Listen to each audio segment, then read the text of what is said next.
Hello students, this is Dr. Stephanie Henry and I am your instructor for CIS 146 Microcomputer Applications. In this video, I'm going to introduce you to Microsoft Access.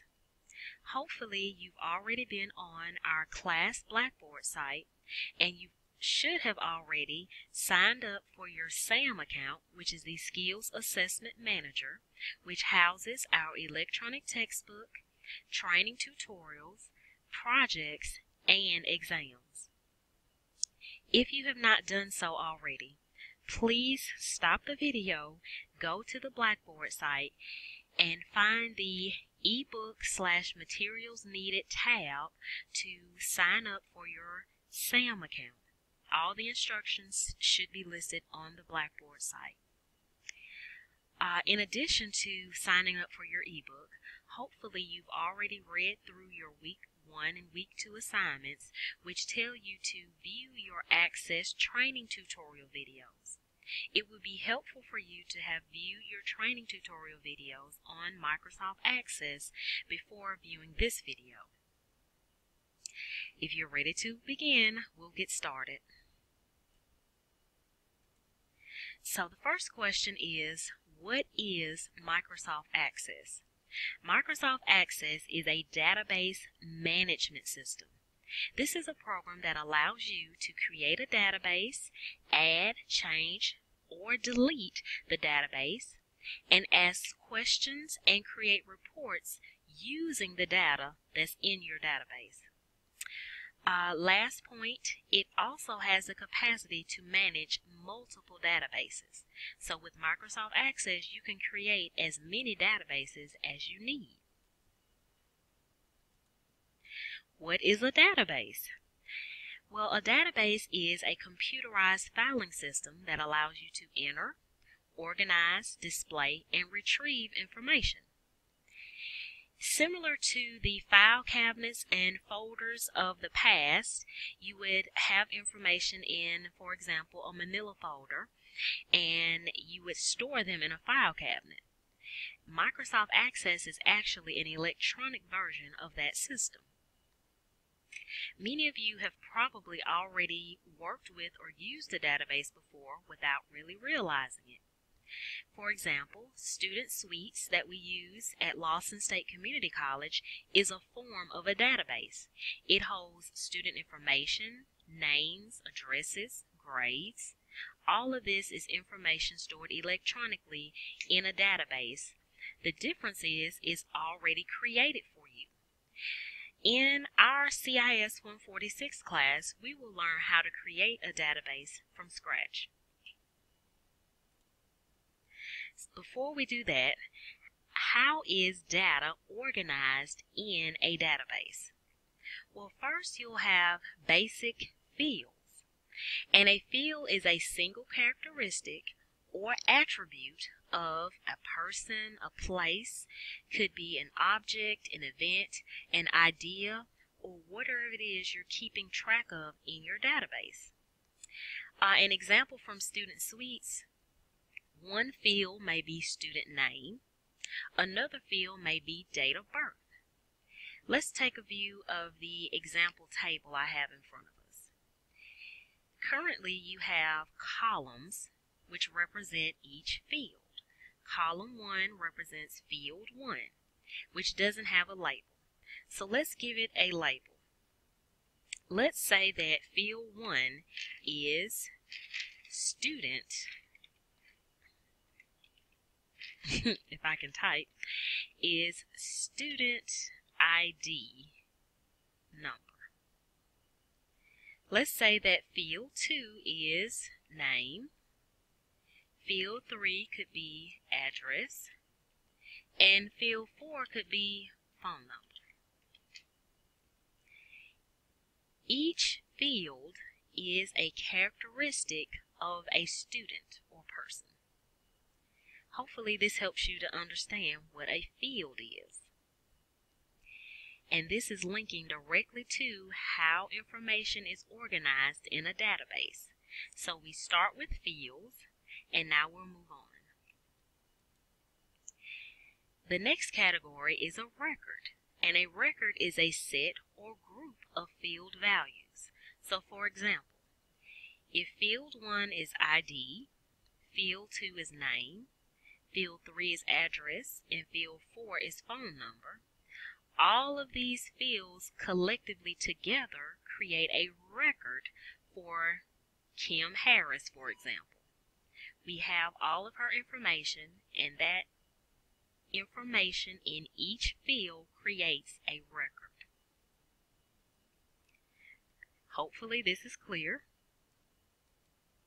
Next, once you have a collection of fields and records, you have created what is known in Access as a table.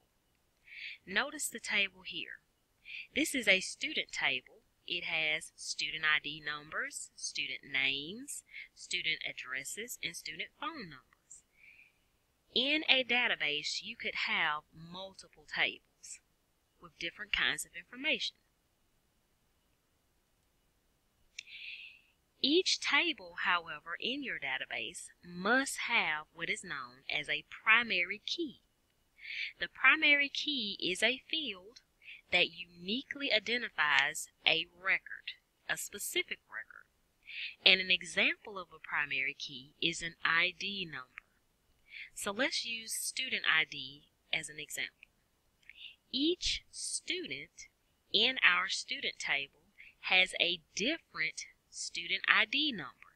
No two students will have the same number. That is a way of uniquely identifying each student record. So in Microsoft Access, this student ID is called a primary key.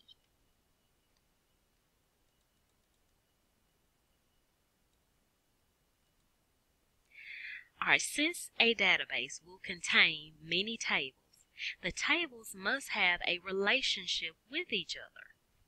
A relationship pertains to how the data is connected to each other or linked. Notice the two tables we have here. If we had this student table and this teacher table in our database, we would not be able to retrieve information from both of them together because they don't have a relationship. For example, if you wanted to know which students were assigned to which teachers, you wouldn't be able to know that from your database unless you had created a relationship. This will make more sense as we go through the class. Relationships are formed by the primary key that we just learned about. Remember, the primary key is a unique ID number that identifies each record separately. So each student has a different ID number, and each teacher has a different ID number. These are primary keys for each table. The teacher table has teacher ID as the primary key. The student table has student ID as the primary key. To connect both of these tables, we'll put the teacher ID or primary key inside of the student table. Notice here that in the student table we've added an additional field called teacher ID.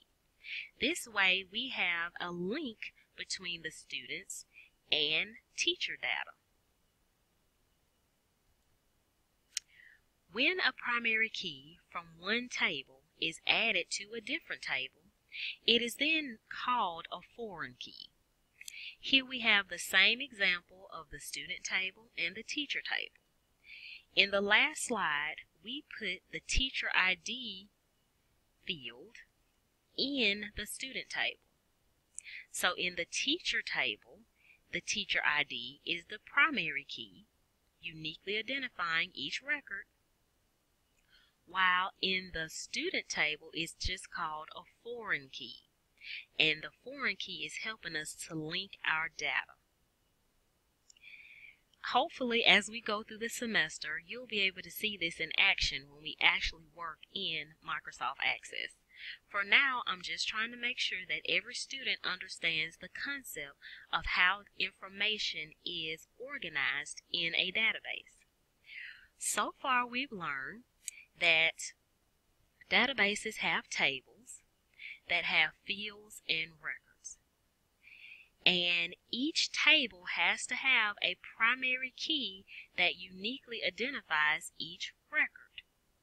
When you want to connect two tables or more, you need to add a foreign key, which is just a primary key from another table. Just to recap, these two tables, the student table and the teacher table, are connected because the primary key from the teacher table has been added to the student table, making it the foreign key in that table.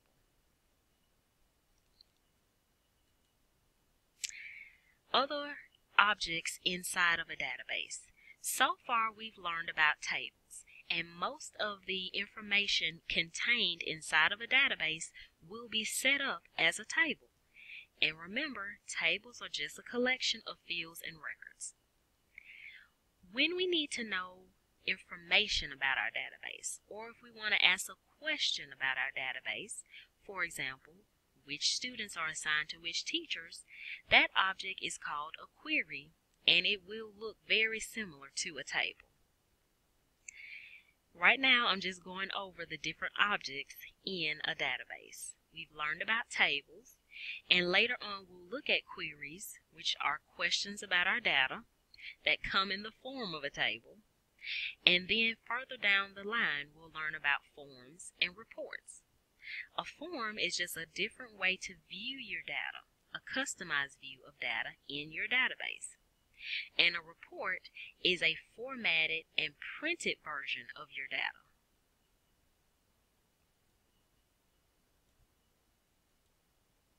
Before we can create any of these objects, we have to know the ways that objects are created in a database.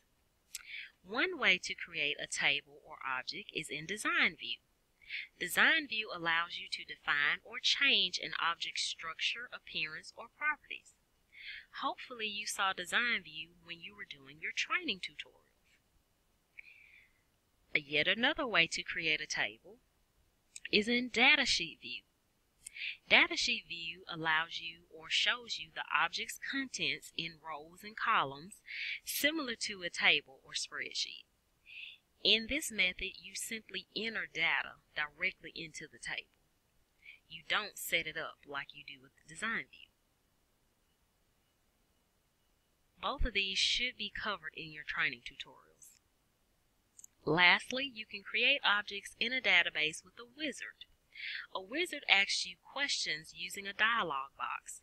Your responses to each question will determine what is created.